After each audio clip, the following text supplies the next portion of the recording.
Hi there, and welcome to our session on stories and simulations of octopus closures in the Western Indian Ocean. Here, as part of our project, there's three of us hosting this little session. There's me, Liz. Hi. There's Tim. Say hello. And then we have Emily. Hi. And we're all based in Stockholm at the moment. So we're just going to jump into this session with a little video. So I'm going to just open that up now.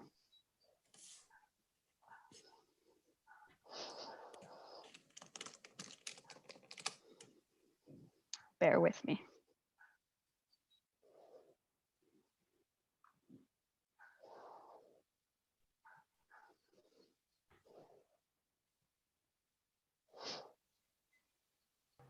Hi, and welcome to our session, Stories and Simulations of Octopus Closures in the Western Indian Ocean. Thanks to TBTI for hosting. In this 1 hour session, we plan to quickly introduce you to our little project and team, then jump into a storytelling exercise about octopus closures. Then we'll have a look at how, in combination with this storied qualitative data, we use agent-based models in the project, and then end with 20 minutes for reflection and discussion on the methods we can use to study small-scale fishery governance with eyes towards power and equity in the process. Our project that we are presenting here today is called Octopints, which stands for Octopus and People in Novel Transdisciplinary Simulations. So we look at people, octopus fisheries, computer simulations, and take a transdisciplinary approach. It's a 3-year project, and we focus on small-scale fishery interventions, combining quite different methods and perspectives. We are funded by a grant from 2 Swedish research councils, as well as the Swedish International Development Cooperation Agency and the Swedish Government Research Council for Sustainable Development, in collaboration with Pwani University in Kenya and the University of Dar es Salaam in Tanzania. And with a major thanks to our hosts and gatekeepers in Zanzibar, who pioneer closures with coastal communities there, the NGO Mwambao. Thanks especially to Lorna Slade, their co-founder. Octopints takes the quickly spreading periodic octopus closures in the Western Indian Ocean as a case study, a traditional way to manage octopus stocks in Zanzibar, and now a governance tool that provides tangible benefits from the fast-growing octopus while building the governance capacities for fishery actors. We collaboratively explore the outcomes for the various types of people involved and the ecosystems they depend on, both in the short and less well understood long term. Who stands to be affected and how? Are benefits from the intervention equally shared? Why not? Why does this matter? What does success mean for interventions and for who? How come some closures continue and repeat while others stop? By using place-based qualitative research with co-developed agent-based models, we bring these aims and questions together. We do so to both understand the current situation for the diversity of people that experience interventions and think through how future scenes may look for who. Each of our team brings a unique background and approach to this research, and you can meet them and their methods now. Hi, I'm Emily. My role in Octopints has firstly been to co-design the whole project with Liz, and then to guide our way through these 3 years to realize our ideas for the project and also to lead the design and the development of the agent-based model, one of the components of this project. Taking the temporal octopus closure model as an illustrative example of a fishery intervention that goes beyond conservation, our project explores how participatory fieldwork and other empirical methods can be combined with agent-based modeling in an iterative manner to better understand key processes among different fishery actors and different social groups that are involved in the fishery or otherwise affected by the fishery interventions. With my home in social ecological systems research, I bring expertise in complex adaptive systems theory, as well as mechanism-based theorizing from an analytical sociology. and use intersectionality as a lens to get not only at how different social groups have different roles and agencies in the fishery, but also how they are differently impacted. Justice and inequalities around the distribution, the social, economic, the markets, regulatory, and procedural justices all play a role in our case. And through the combinations of these lenses and the iterations between modeling and fieldwork, we hope to push the methodological frontiers in how we can understand processes and relations in small-scale fisheries, and how interventions can lead to otherwise or to different outcomes depending on local context, that they're more or less just or equitable, depending on if you focus on individual, group, or community level outcomes. My name is Maya Schlüter. My role in Octopoint is to contribute to the model development and help think through how we integrate the empirical data with the model. And one of my main methodologies is exactly this combination of empirical field research with agent-based modeling, with the aim to better understand the dynamics of social ecological systems. Hi, my name is Liz. I take a qualitative, empirical-based approach in Octopoints, doing data collection in Zanzibar through methods like story circles, photo elicitation tasks, focus group discussions, participant observations. I take this approach to be able to collect the rich social data that can help the modelers, the agent-based modelers, to simulate actors and their relationships, also to bring a diversity to the human side of marine protected areas, and to prioritize the experiences and understandings of those impacted by the intervention process. My name's Tim Dahl. I bring to the Octopoints project a background of working on coastal ecosystem services and how the benefits from coastal ecosystem services contribute to the well-being of different people in different ways. And the methods I've used for that has been a combination of interviews, surveys, qualitative techniques, qualitative interviews, and focus groups. And I've also linked those to fisheries models, quantitative models, to try and get a social ecological systems perspective and understand how the social dynamics and ecological dynamics interact to create winners and losers from particular resource management situations. So I'm interested to see how agent-based modeling as an approach which is focused on individuals and distinguishes explicitly between individuals helps us to understand the distribution of benefits and how they're altered by something like octopus closures. Also on the team are Dr. Rose Maipopo from the University of Dar es Salaam and Dr. Andrew Wamukota from Pwani University. Dr. Maipopo brings expertise on gender studies and social anthropology to the social dimensions surrounding natural resource governance and here, marine protected area implementation. Dr. Wamukota provides a market, trade and value chain perspective to this high value and frequently exported seafood. So far, this project has carried out a kick-off workshop with the team and Lorna of Mwambao in Stockholm, where we redesigned and co-developed research questions. Next, we carried out a workshop in the Western Indian Ocean Marine Science Conference in 2019 to synthesize and learn from researchers and practitioners' knowledge and understanding of closures. Fieldwork was then carried out late 2019 and finished with a team workshop with Wambao and Blue Ventures in Zanzibar. Here, as well as discussing the project, we co-developed a conceptual model of the closures, which we have continued developing till today. This project has been a collaborative journey of going back and forth between qualitative fieldwork, literature, quantitative biological data, key informants, and ongoing discussions to tackle the questions we ask. We look at the closure system as complex and adaptive, with many connected working parts, operating at multiple scales and constantly changing. Intersectionality, as part of a gender perspective, has allowed us to embrace the entanglement of heterogeneity, situatedness, identity, geography, and history, linking empirics collected in participatory, bottom-up ways to computer simulations, has brought a diverse, multidisciplinary team together to think in different ways about the decisions and relationships people and nature have.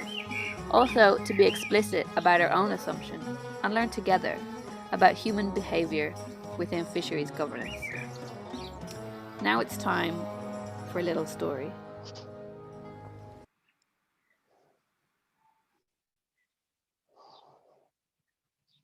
Great. So now I'm going to start that story.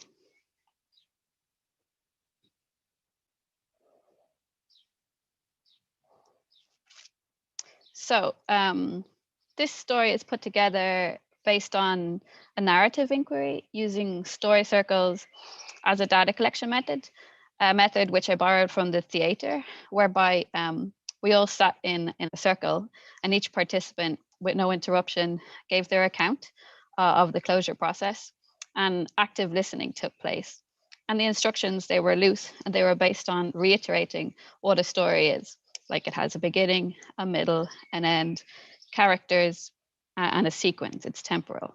And I also complemented the data from this story with photo elicitation and focus groups. So I used this approach to gather individual thoughts, feelings, and experiences of the closures than more traditional methodologies or methods or analysis might do.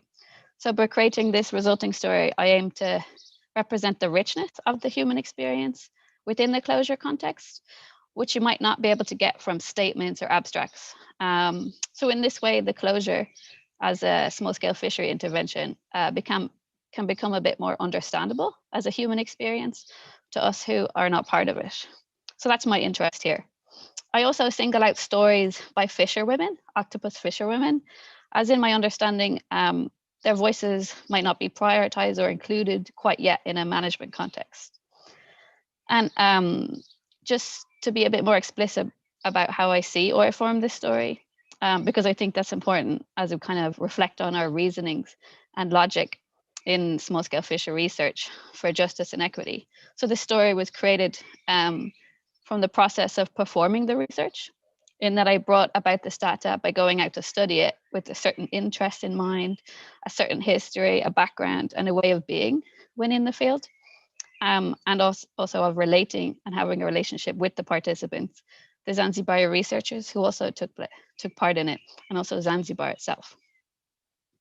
So after listening and talking to about 70 octopus fishers of different types, traders and local fishery committees across 3 different villages in Zanzibar, we found that the most pertinent topic was about the breaking of the rules. So this story is basically about fishery compliance, what it is, and what that means for different people. Compliance or non-compliance in marine protected areas, like closures, is important because it's one of the main reasons such conservation projects don't work out in the long term. But it's hard to study due to its clandestine nature. Marine protected areas, they have both positive and negative effects on people's livelihoods. So they're contested or disputed spaces, meaning different things to different people. So compliance is not really black and white in this context. And I try to represent that here. So Nuru first heard about octopus closures, Ufangaji, from her mother, who also spends time in the intertidal zone, fishing both octopus and other sea creatures, like catfish and eels. Her mother told her about her own childhood, when the elders of the village used to close the coast 1 or 2 times a year for 3 months, usually during the cold season, for occasions like Maulid. People paid a levy or sadaka for their catch, and this went as service to the village, so that octopus would be plenty, and there was income to create the festivities for all. During these closed times, nobody could be seen with an octopus, not even a small one. If you went against the rules, the octopus could hurt you. Magic could be used against you. If you took one without consent, you could turn into a spirit or be stuck in the corals and drown.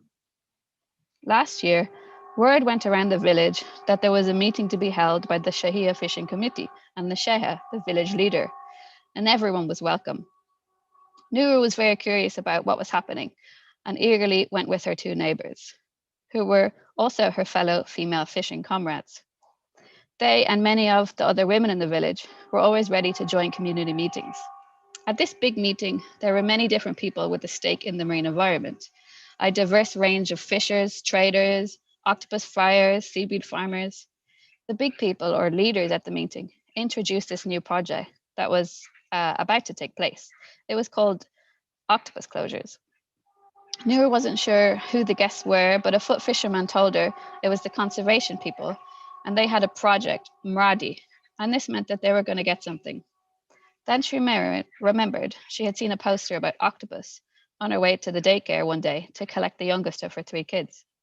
At the meeting, there was a lot of hand raising by foot fishermen, male skin divers, and traders. Discussions were heated about what cutting off parts of the reef meant for the fishing and trading business. Eventually, it seemed people agreed to give this project a go, though Noor wasn't exactly sure how it would work. She saw others like her brother, who was a young skin diver, and some of the male foot fishers were not fully happy. At the meeting, the visitors and the fishing committee explained the process and the main rules. It seemed the committee were already trained and knowledgeable thanks to these conservation people. As she and her neighbours walked home, they had mixed feelings. Would they still be able to access productive reefs or their seaweed farms? The fishing committee closed the coastline at the next spring tide. Lots of people in the village were talking about how this project would work. A fisherman told her that the fishing committee was going around putting up posters and explaining things about the closure. Smaller meetings were held. When the next springtide came around, her and her colleagues headed out fishing. They walked past the closed zone and talked about how big the octopus will be after a few months. Their debts can be paid and the mosque might get a new roof. How exciting if we can all benefit. They smiled to themselves as they headed out into the water, their eyes searching for octopus dens and spears ready to jab. That afternoon, when she got home, her husband, a trader who sold to European octopus export, told her that there were rumors of the closure guards letting men into the closed area at night, even guiding them to where the octopus were and getting something in return. This made Noura angry, and when she told her neighbors, they were also furious. If we're closing, we all need to tolerate it together. It hurts when we keep together and don't fish, and then those few go against. Us who do the work, we don't benefit in the end. Her neighbors told her then about others who were also stealing over the last weeks, mainly men. Men are so arrogant, she thought. This is insulting to us fisherwomen. If the octopus is yours, God will give it to you. Finally, the first opening day came. Noura was up early and had the kids fed, washed, and ready to go as the sun rose. She found out the day before when the fishing committee had announced the sea would be open at 8 a.m. Her and her fellow fisherwomen rushed down to the beach. They exclaimed. The beach was full with people, visitors from town, neighbors from the village, on the mainland, and relatives of her community. They weren't sure what to think, but it was joyous to see this opening as a big occasion. However, much to Nuru and her fellow friends' annoyance, there were already skin divers out on the horizon. As they waded out into the water, not beyond their thighs, they saw that many octopus dens were already empty. They looked out to the deeper waters, at the agile, fit divers, feeling hurt and frustrated. Later, back at the beach, when they were getting their octopus weighed, she saw her brother, the skin diver. Your diver friends, they come to destroy, they disappoint. They can get where others can't. It's not fair. We all need to stay hungry together and tolerate. Her brother replied that the divers feel this blame. They feel untrusted. Are people jealous of their skill and ability? Or that they are few and foot fishers are many? They depend on the octopus landings more than anyone. As the reef was closed and opened again over the next year, poaching and rule breaking continued to cause issues in the community. At her table banking group with other fisherwomen and women octopus fryers and soup vendors, they often discussed how unclear it was what happened to these boys that were poaching and removing all the big octopus from their grasp. Eventually, after another opening, where many women and old people didn't land very much octopus as a result of the stealing and lack of repercussions, a community meeting was called. One trader woman raised her hand and asked, but why break the rules anyway if not breaking them will lead to lots of big octopus, money for the community, and cash from selling in pocket? Many different people agreed that human nature is the biggest motivator. The selfishness, the greed, impatience, the temptation. Thieves only think of themselves. You might not plan to steal, but you pass a big octopus in the closed area. It's difficult to land anything from the opened area. Rule breakers might do so because they need to, for their families. There are not many jobs around for the younger generation here. People are not paying the fines, so if one steals and nothing happens, many follow. Others may not really understand or get what the closure is about, how it can benefit them. People comply with the closure according to their own goals. Nuru listened to all the opinions shared. Rule breaking is the thorn in the side of many, she thought. A skin diver continued that it was not only those within the village, but migrating fishers with destructive nets and neighbors who sneak into the closures at night. These outsiders should be properly dealt with first. Listen, an elder fisherwoman said as she stood up to address the group. People stay hungry for the duration of closures, and others fish. It's not fair. Those who steal will also land the most at openings. In a village of 400 people, only 12 will steal. It's not fair. Everyone else is sitting waiting. The village cannot move forward. Conflict builds up and relationships are soured. The reefs need to be protected though. There is a difference when they are closed. The project should happen. People nodded silently in agreement as the Sheikha, the leader, stood up to call the meeting to a close. The end. So now I'm gonna pass the floor over to Tim, who's gonna do a little poll before we move on to the next section, which is Emily introducing her method, agent-based modeling. Hi, great to see you all. We have 10 attendees as the panelists and our colleagues at TBTI. So I can see you all your names listed here. It's great that you've been able to join us. So we're hope you caught Liz's great story there, communicating the results in the form of stories, research which has been collected also using the form of storytelling and story circles. So we just wanted to, as we're focusing on methods here, we wanted to have this quick poll on how appropriate you think this use of stories is to address these questions of justice, equity, and rights in small-scale fisheries. And we're going to hear next about agent-based modeling, and we'll run a similar poll there. And then we're really looking forward to having an it's quite a small group here, so we really want everybody to try and contribute. We're going to put the mics on as well, so we'd like to have an open discussion and hear from you. But this poll is just a warm-up. While people are answering the poll, hand over to Emily. All right.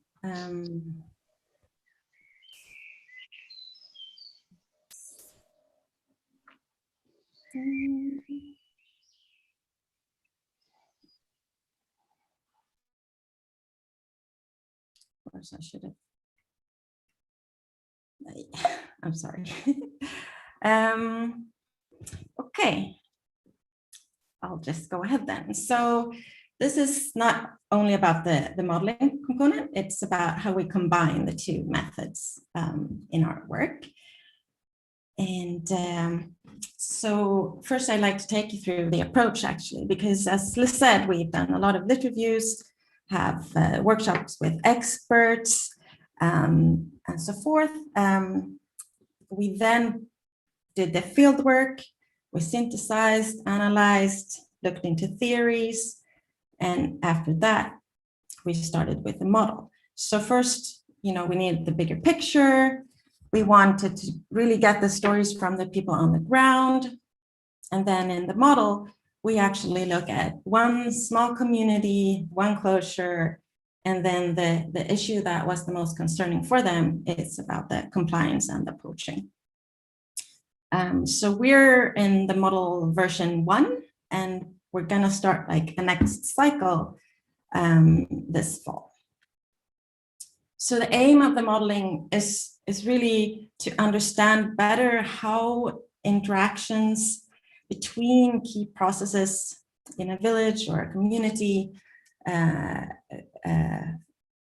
reveal themselves, and also to understand better the outcomes across individuals, different groups, and at the community level, and where are trade-offs in these different levels. We're keen to, generate new questions, test this new methodology out, but it's not about making any real-world predictions. So this is not the focus of this model, and it's basically qualitative data that is generated from LIS and in communication with Ombao and Blue Ventures and other experts in the field. So in the model, we have fissures of different types. And now I want to see my slide.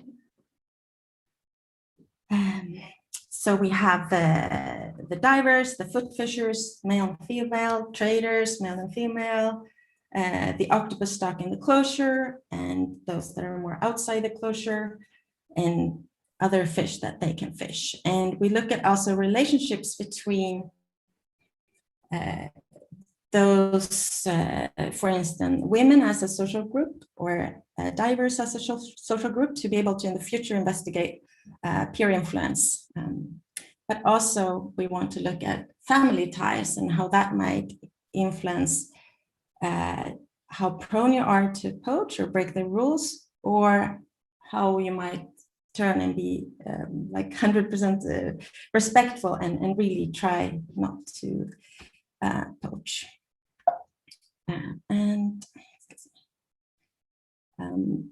This flow chart start at the top. I'm gonna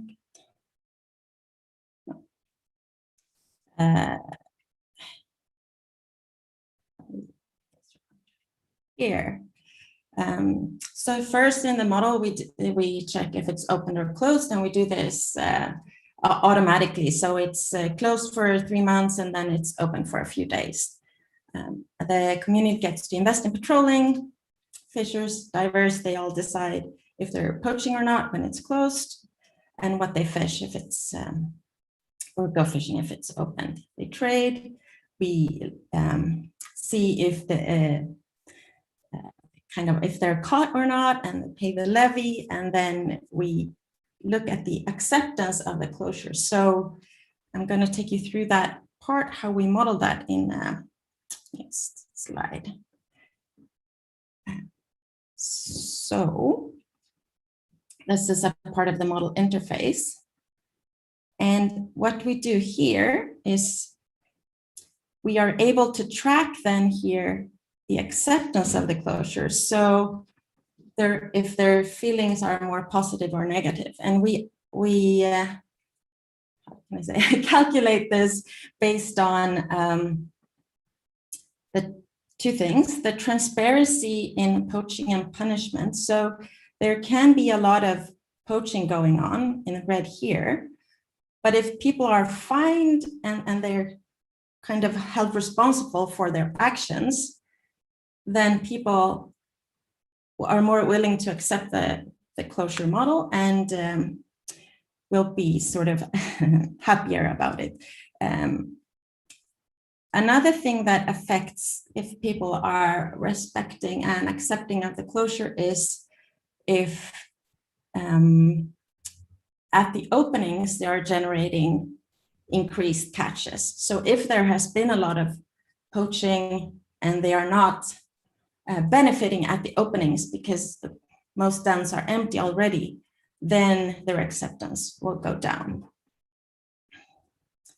And this third panel here, we look at the different incomes that the community generates from the levy at the openings, but then also over time through collecting fines. And this last one, we track the stock abundance of octopus and other fish. How's timeless? Can't hear you. I did 5 minutes, okay.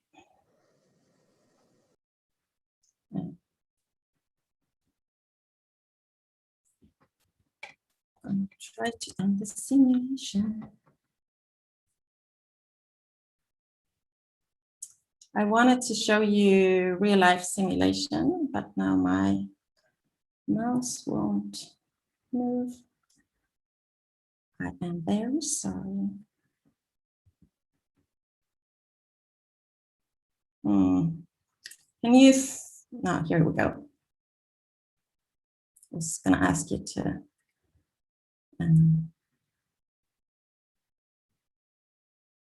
force me to stop. Okay, share screen, logo.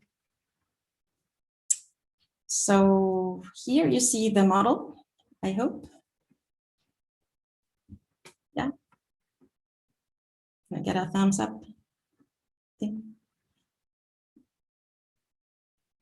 Yes, Liz, I see you. Thanks. So here you see the same as I showed you in the interface. And what it does is you set it up. You have some initial conditions. As you can see, it goes all over the place, but that's not that. I'm not going to take you through that.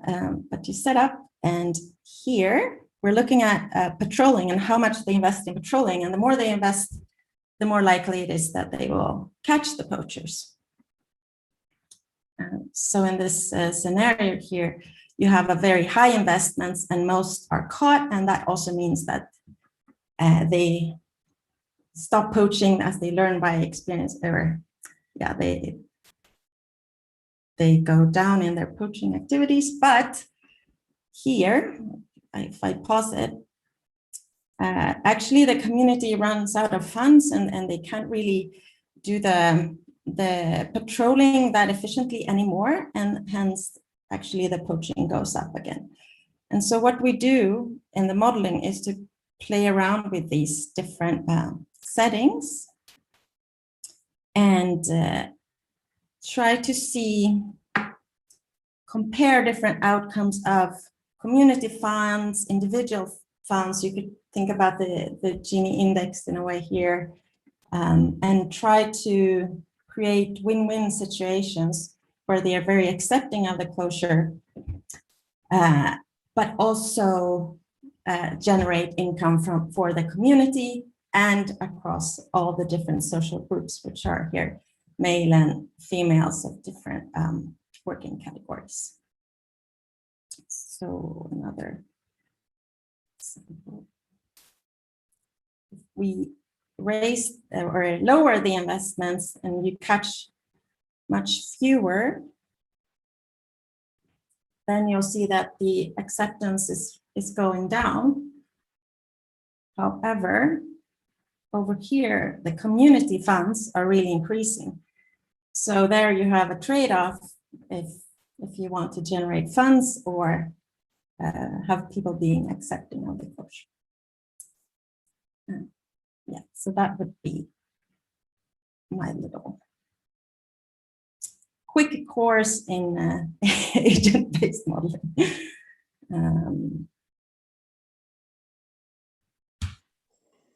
So a lot of open questions at this point. What is the influence of peers versus family on the poaching behavior? What is the most important thing that influences this? Is it human nature, as they say? How can we understand that better? The acceptance of the closure. What is most important in that sense? Is it to generate money for the community, for the individual? Transparency in the punishment of the poachers.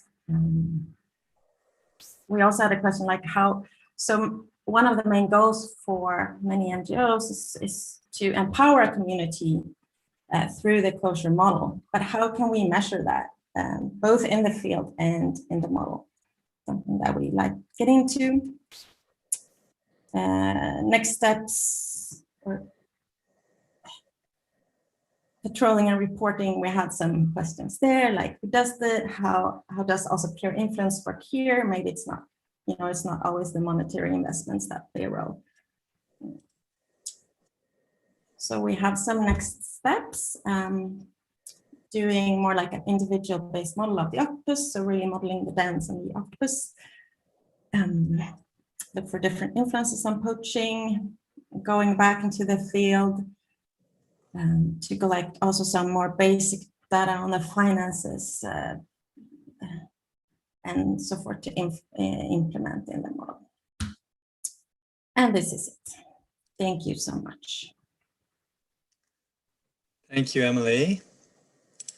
So again, just as a warm-up, Emily has presented the sort of overall approach and how we bring together the qualitative information with this agent-based modeling approach, unusual approach. So we're interested to see, great to see you voting.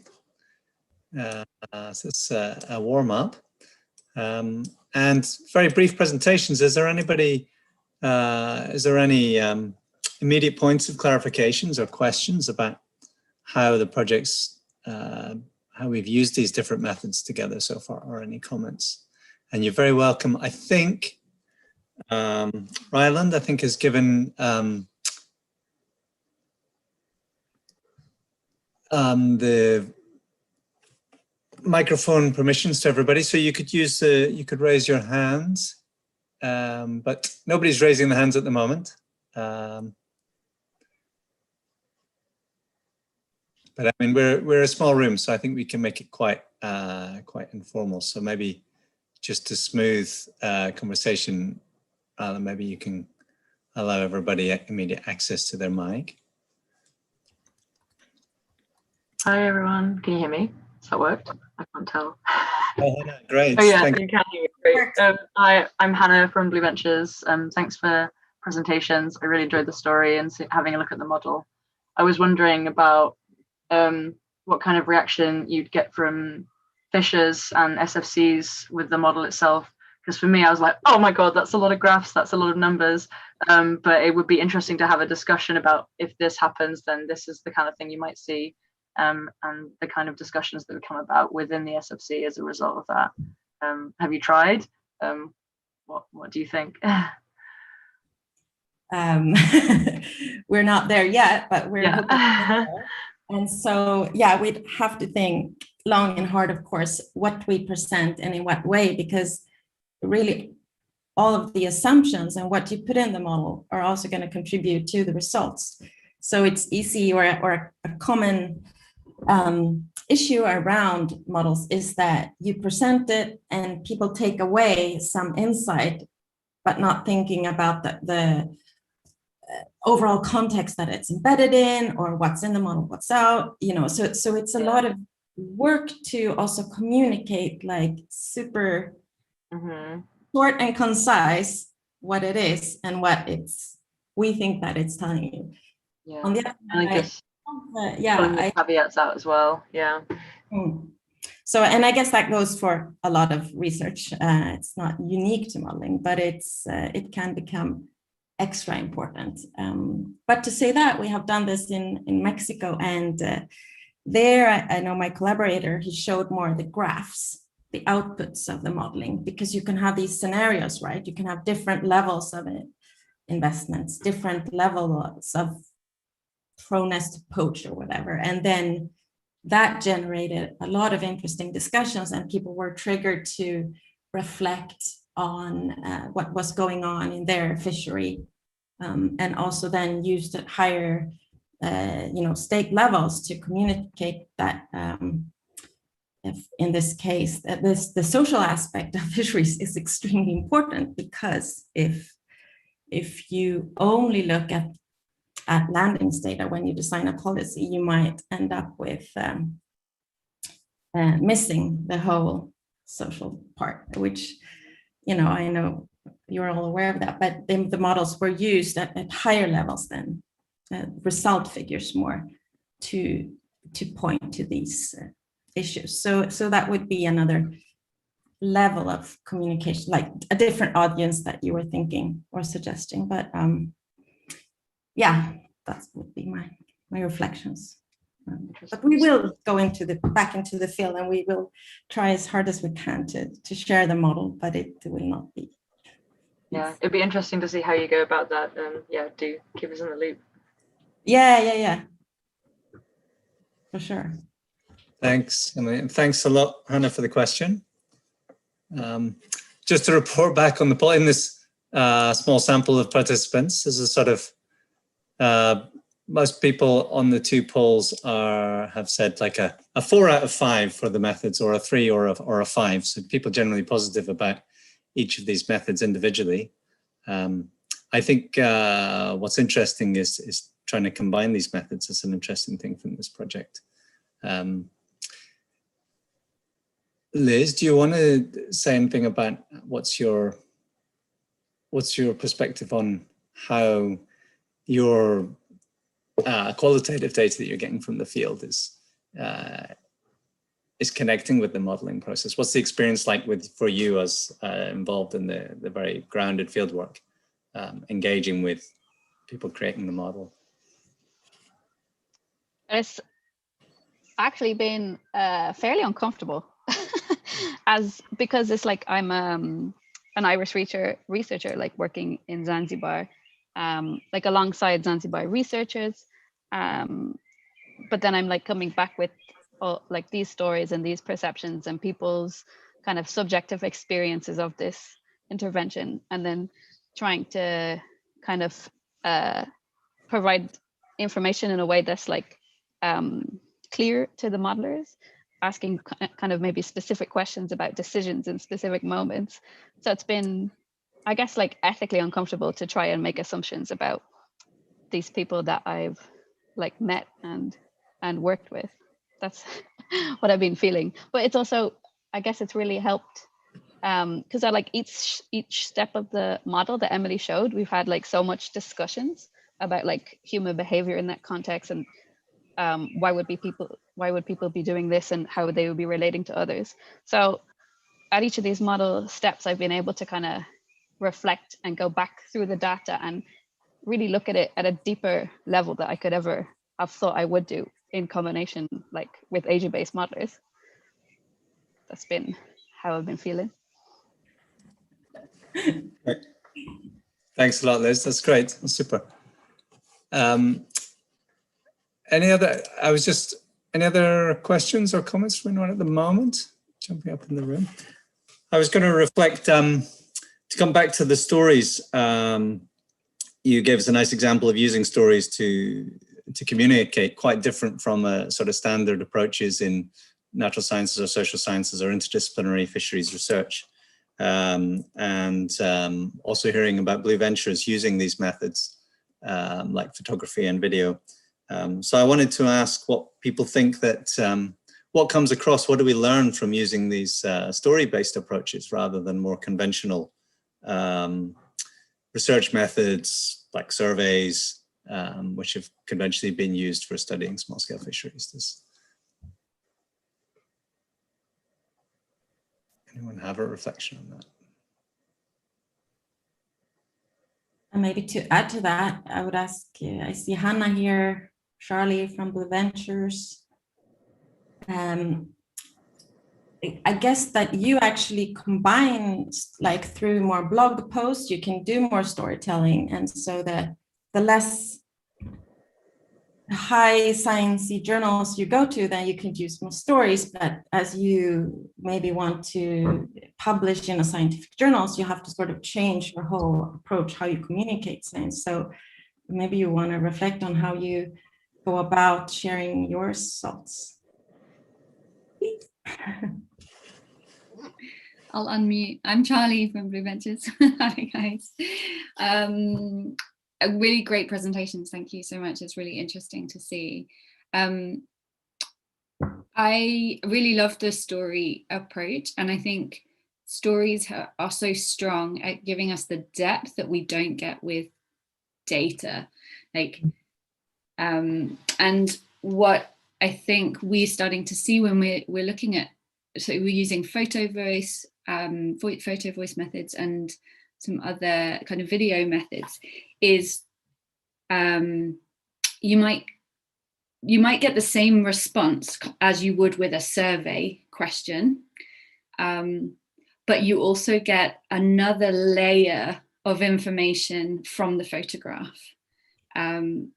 So just being in part of those interviews, you sort of have a photograph where a woman is saying, oh, I bought this stuff with this money that I got from my octopus fishery or from my aquaculture or whatever it is.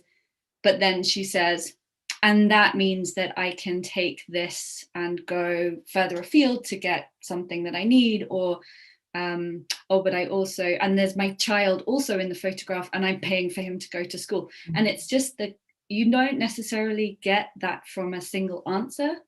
People tend to respond with one response, one answer in a survey, whereas in a photograph you might get a multitude of different layers of answers. People often kind of take a photograph of someone else because of something that's happened, that other person has been indirectly affected. So you start getting more of that depth of answer that you don't get from surveys. And I think that's why these methods are really useful, both stories and photos, videos, and being able to capture that. That's super, Charlie. Thanks. It's really great to have your reflections on the photo voice method and the multiple layers of the information, the richer information that comes from those kind of methods. I wondered if Christina, Katina, Malena, Sergio, or Teresa, Gineth, any of you in the context in which you're working, have you engaged with stories or modeling? Do you have any reflections, either in the chat or welcome to join the small discussion?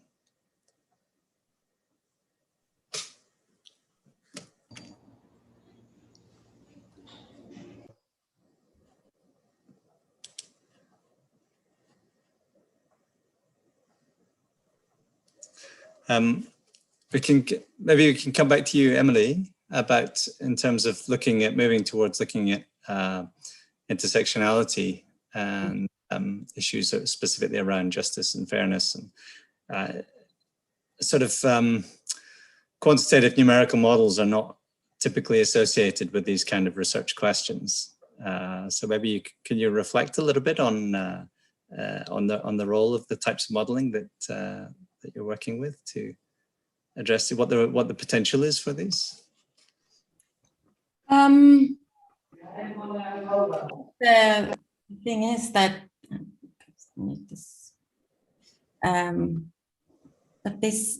the methods that we use, like usually if you say, oh, I'm using agent-based modeling, people think that you input lots of numbers, but that's really not the case in this type of qualitative agent-based modeling.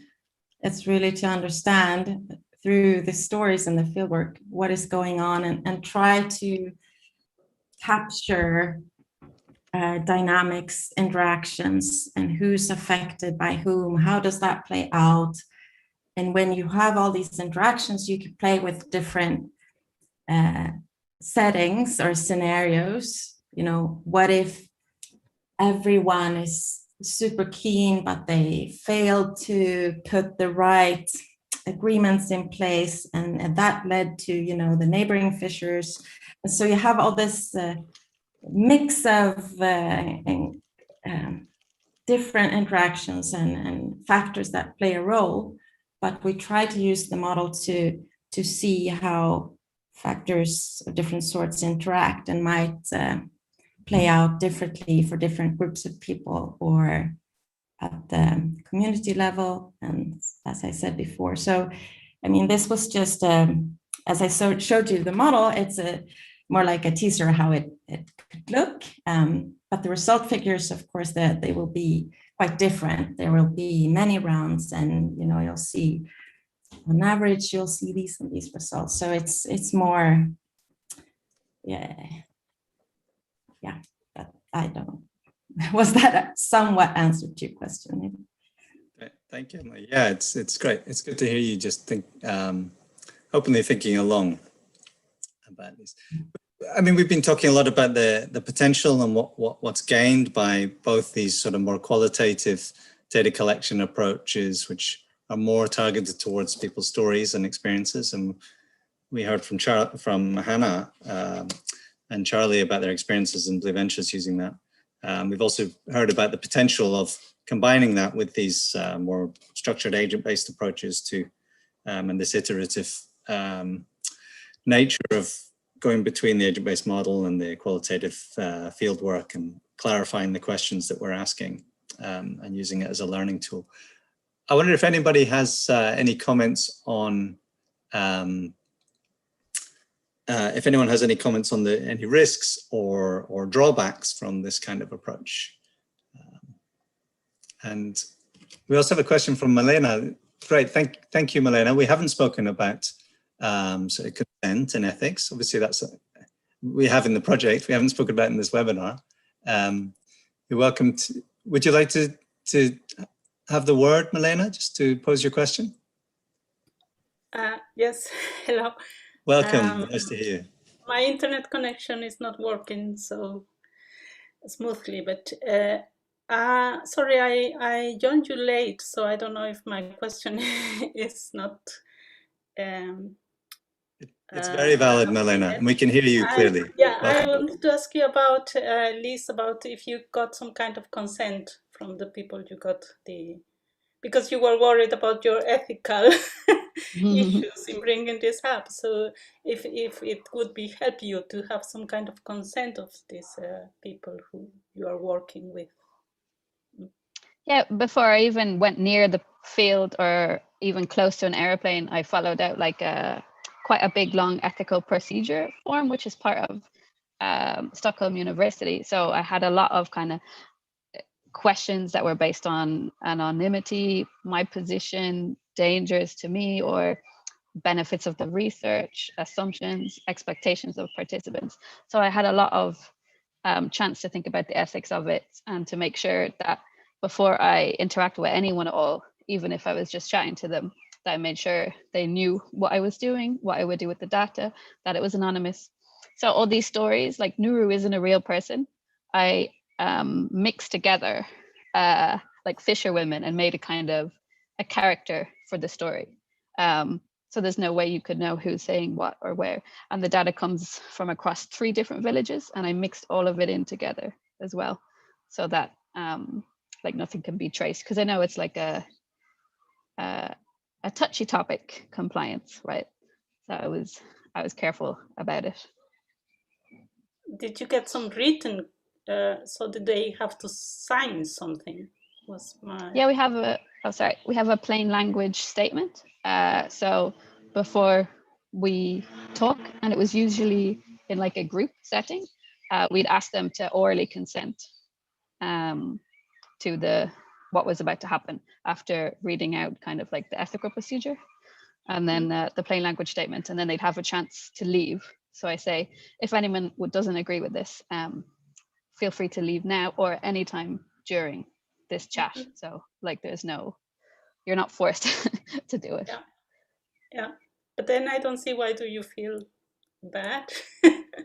I guess I feel I feel bad because it's I guess I'm thinking of like the whole colonial history, and again, here I am, this white researcher funded by Sweden, heading down into the south and the power imbalances, and I just don't want to kind of perpetuate kind of scientific traditions that don't maybe think about or reflect on the power and the history that science has had in that context. You can do the same studies in Sweden, then you don't have to feel bad. Yeah, I could. Yes. It's true. And I'd love to do them in Ireland, where I'm from. I've just never been interested in Ireland. I've always been super interested in other places in the world. Okay. So then it comes with these kind of positional and ethical dilemmas. Like I'm really interested in Zanzibar and the Swahili coastline, but not so much in my own country. But maybe I should stay in my own country. I don't know. Okay, thank you. Thanks. Maybe like the famous story by Paul Coelho, the alchemist. Maybe you have to travel around the world to discover your interest back at home, right? And be able to see your own culture with that external lens, anthropologist external lens. Thank you. Thanks, Milena. Nice to hear from you. Any other questions or comments about the benefits or costs or problematic aspects of these kind of approaches. Or does anybody have any reflections on the situations, the small scale fishery situations that they are working with, on whether this kind of combined stories and agent-based modeling approach would be appropriate, or whether it would be, could you imagine it working in your contexts? Or do you think it would be problematic? Or maybe you're already, maybe you're using different methods which address these issues. Yeah, it would be really nice to hear what others are using, what type of methods to get at these more complex and sensitive issues. As a quick sort of signing off exercise, welcome. It'd be great if all of you in the chat could just type in which method have you used most recently in terms of either scientific research or dialogue or policy interaction. So we have be interested to have a sense of who's in the room. What was the last method that you used to try and understand small scale fishers and small scale fisheries?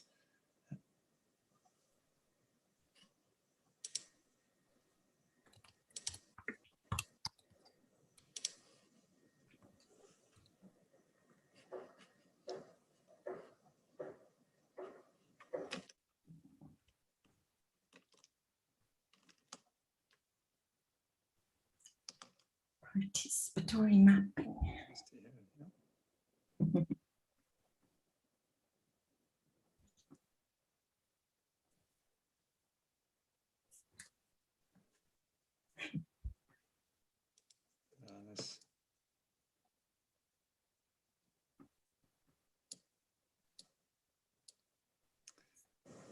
So it's interesting to see this range of methods.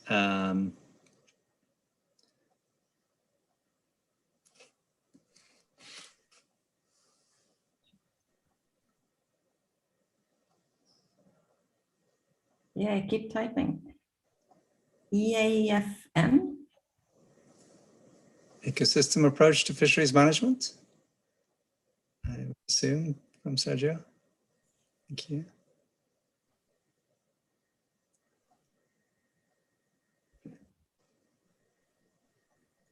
Ginessa, digital storyboard sounds very yeah, give it to us.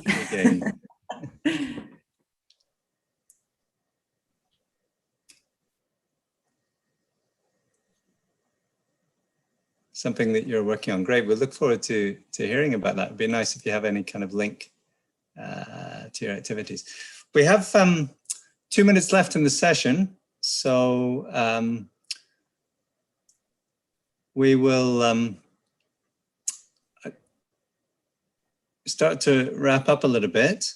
I think we've had a kind of overview of the Octopines project and how we've been looking collaboratively at this interventions where closures of octopus fishing grounds are done periodically, often encouraged by an NGO, and looking at the winners and losers from this initiative and people's individual experiences and the social and ecological dynamics that come together to create those issues. And we've discussed how Liz has presented some of her qualitative fieldwork using stories to find out about people's experiences and to then combine people's experiences into a story to communicate some of the richness of the situation.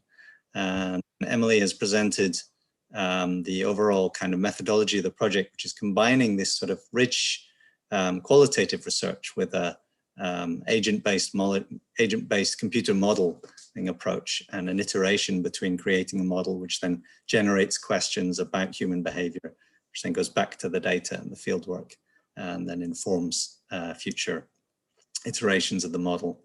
And we've discussed the benefit of story approaches to bring out a richness of experience.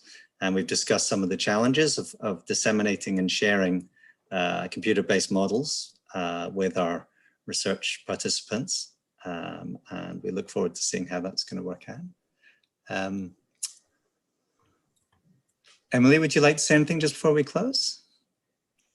Just say thank you all for joining. It was nice to have you here. And I hope we stay in touch in the future. We have the website for our projects. You can always go there and just shoot us an email, if you want to talk, discuss methods, or in general. Thank you so much. Liz, thank you very much for convening and putting this session together. Last word to you before we sign off. Just a quick thanks to all that came, and I hope that you reach out and we can stay in contact and chat about methods.